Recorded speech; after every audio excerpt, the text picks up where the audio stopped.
السلام علیکم ورحمۃ اللہ وبرکاتہ۔ ناظرین کرام، 14 اگست کا دن تھا اور 1984، تقریباً دن کے 1:30 ہوئے تھے۔ دوپہر کا وقت تھا۔ کاموں کی اسٹاپ پر ایک شہزادہ جو کہ لاہور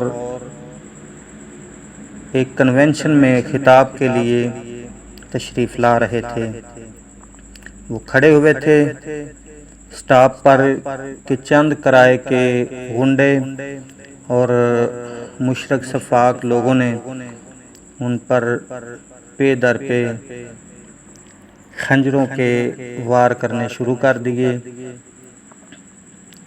10 خنجر آپ کو مارے گئے، کوئی سینے پر، کوئی زیر ناف مارے گئے، جس کے نتیجے میں آپ بے ہوش ہو کر گر پڑے۔ مقامی افراد نے آپ کو سول ہسپتال کاموگی پہنچایا اور ابتدائی طبی امداد کے بعد آپ کو فوراً لاہور میو ہسپتال کے لیے روانہ کر دیا گیا۔ کم و بیش 3 ہفتے آپ موت و حیات کی کشمکش میں رہے۔ اس کے بعد جیسے جیسے صحت اچھی ہوتی گئی، ولولہ اور جوش بڑھتا گیا۔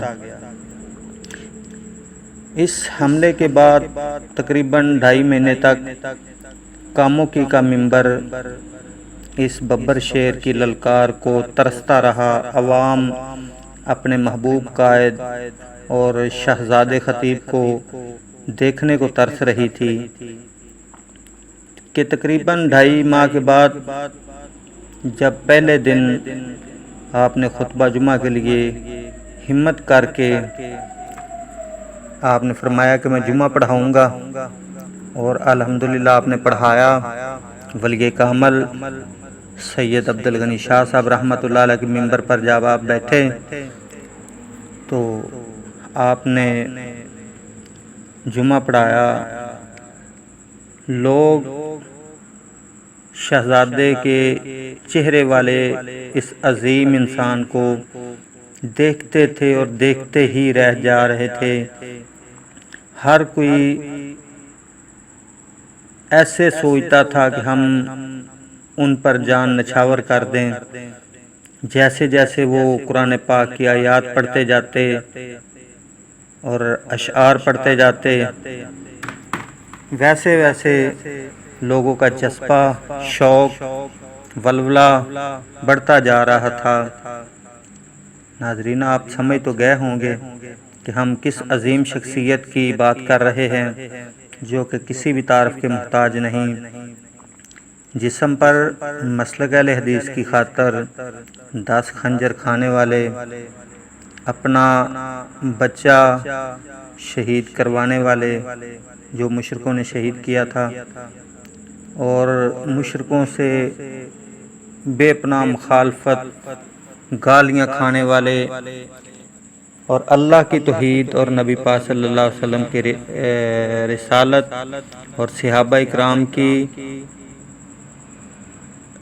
جو ہے جماعت کی شان عظمت بیان کرنے والے اس عظیم شخص کو شیر ربانی حضرت علامہ حبیب الرحمن یزدانی شہید رحمۃ اللہ علیہ کے نام سے دنیا جانتی ہے۔ اللہ تعالیٰ میرے قائد علامہ احسان علی ظہیر شہید رحمۃ اللہ علیہ اور علامہ حبیب الرحمن یزدانی شہید رحمۃ اللہ علیہ کے درجات بلند فرمائے۔ السلام علیکم ورحمۃ اللہ وبرکاتہ۔